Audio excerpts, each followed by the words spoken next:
I think it's great too if you can make a great Star Wars movie. I don't care if you're a man or a woman or a freaking Ewok. Wow. I just want you to direct a great Star Wars movie again.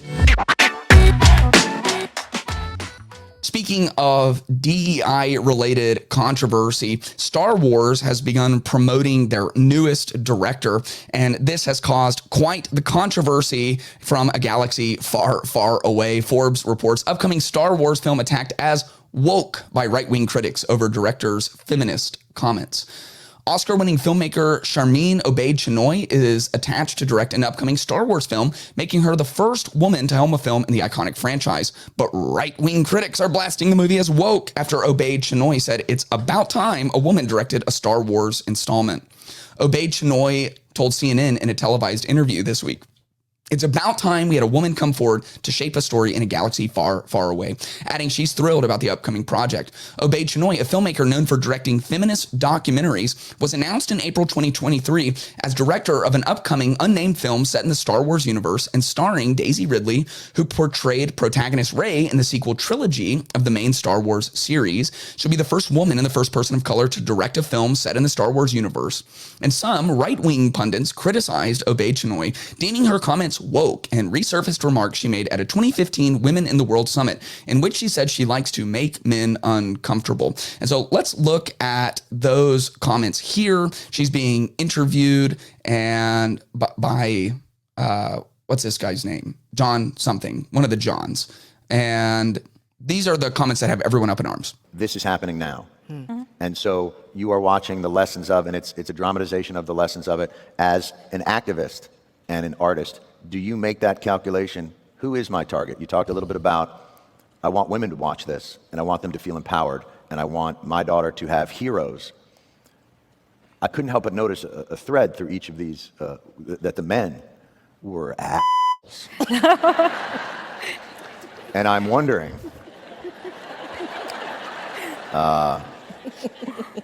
as one of them, what is the balance of activating a force for change, but also trying to permeate that patriarchy, that power structure? And is that a part of the calculation of your art as well? And what's been the reaction to that? Oh, absolutely. I like to make men uncomfortable. I enjoy making men uncomfortable. Not you, just not you. Not you. Point taken, point taken. But, it is important to be able to look into the eyes of a man and say, I am here, and recognize that. And recognize that I am working to bring something that makes you uncomfortable, and it should make you uncomfortable, because you need to change your attitude. And it's only when you're uncomfortable, when you're shifty, when you have to have difficult conversations, that you will perhaps look at yourself in the mirror and not like the reflection. And then say, maybe there is something wrong with the way I think, or maybe there is something wrong with the way I am addressing this issue. So let's be really fair, like as fair as we can be about this clip. This is from 9 years ago. She's not talking about the Star Wars movie. And I've seen a lot of reporting that tries to make it sound like she made that comment about what she's going to do in the Star Wars universe. That's not true. Now, what is true is at least 9 years ago, that's how she felt. Now, I'm not sure how effective of a strategy this is. If you're actually dealing with a truly misogynist man, it means that by nature, he does not have much respect for women. And a woman staring him in the eyes and scolding him about his misogyny feels like it is going to have the opposite effect that you're hoping for. So this maybe is indicative. 9 years ago, I've changed a little bit since then, so we'll give her the benefit of the doubt. Now, should this cause us to just be completely up in arms and boycott Star Wars and not go see this movie? Maybe this is, a mildly hot take. I don't think so. We don't know what she can do with a Star Wars movie. She's only ever directed documentaries. I think it is a far more realistic complaint to say you have all of these directors who you could possibly pick, and you're going to bring someone in who has never helmed a giant action movie set in a galactic space setting. You're going to bring someone in who's done documentaries, which obviously are very different to direct. So maybe they know something that we don't. The real problem is that Disney, who now owns Star Wars, has lost at this point hundreds of millions, if not billions of dollars, trying to inject political ideas into their blockbuster movies. And people are voting, and they're voting with their feet. Do the people like these political agendas being inserted into their superhero movies and their space operas? No, they don't. And what people really want to do is they want a movie to be something that is uniting.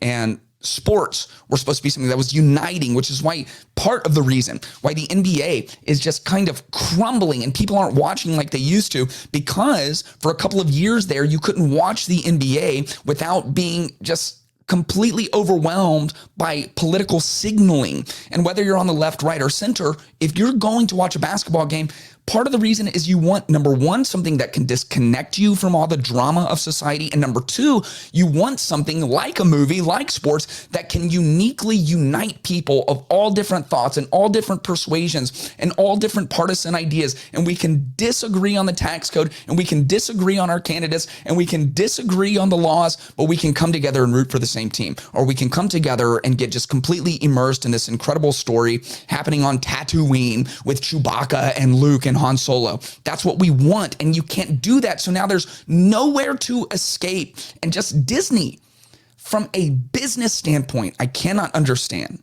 They are just being dragged nonstop for their last trilogy, and the decisions that they made and the things that they prioritized and the way they handled the most storied IP in cinematic history, the Star Wars franchise.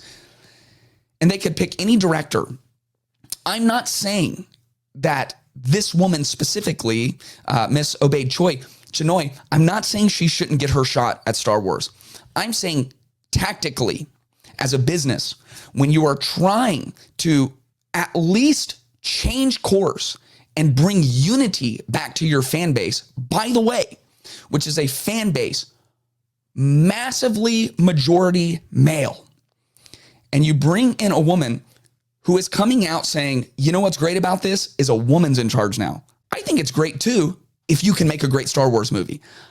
I don't care if you're a man or a woman or a freaking Ewok. Wow. I just want you to direct a great Star Wars movie again. I don't care if Jar Jar Binks is in charge of the next Star Wars movie. I just want a great experience when I take my kids to the theater to watch this. And for it to be someone who is known almost exclusively in the movie industry for her feminist takes and making men uncomfortable, it is not something that unifies. It is something that further divides. Here's how I feel about Disney. We'll go to the Proverbs. Proverbs 15:32, whoever ignores instruction despises himself, but he who listens to reproof gains intelligence. Whoever ignores instruction. Listen, Disney, your fans are giving you instruction. They're not buying your tickets. They're dragging you. The critics, the scores on the different movie rating websites, the endless video critiques.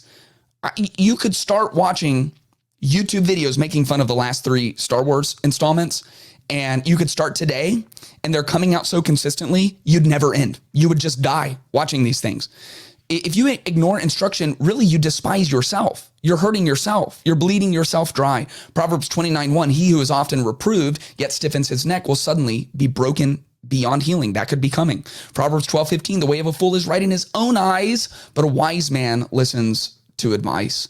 We should be beware of seeking to create unity around our product or company by putting someone inherently divisive in leadership. And whether you like it or not, and whether it is fair to her or not, she is an inherently divisive person when given the current situation the Star Wars franchise is in and the scrutiny that Disney is under. Now, I hope she does an incredible job. I hope she proves everybody wrong. I love that a person of color and that a woman is helming it, as long as she's the most qualified person and can put out a great product. But if she puts out a Star Wars movie that has all of the political talking points, and here, I don't care if they're left, right, center, up, down, or sideways. People want to go to a movie and have a unifying experience. Not something that further divides us, and not something that brings the realities and dramas of society that we're trying to have a unifying experience and escape right back into us. If they do that, it will be bad for Disney. It will be bad for this director, and it will just be one more effort to chip away at any hope we have of having a good cinematic experience. If you enjoyed this clip, make sure you check out the full podcast and subscribe and hit the notification bell to stay up to date with all new content. You can also support the channel at patreon.com/Clayton Tyner. Link is in the description below.